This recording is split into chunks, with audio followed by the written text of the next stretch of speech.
ही कथा आहे अशा एका माणसाची ज्याच्या जिद्दीने आणि प्रेमाने भल्या मोठ्या डोंगराला सुद्धा नमवलं।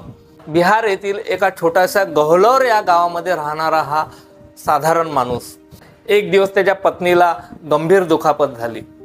बाजूच्या शहरातील दवाखान्यात न्यायचं होतं, डोंगर मध्ये आला।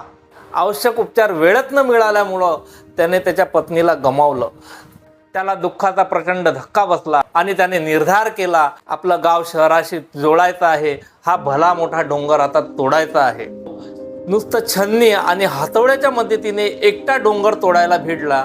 लोकांनी त्याला वेळ्यात काढलं, त्याची खिल्ली उडवली, परंतु तो त्याच्या ध्येयावर ठाम होता।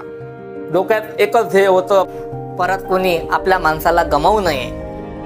22 वर्षानंतर अखेर 1982 मध्ये त्यांनी 360 फूट उंच, 30 फूट खोल आणि 25 फूट रुंद रस्ता तयार केला आणि भल्या मोठ्या डोंगराला सुद्धा आपल्या समोर नमवलं।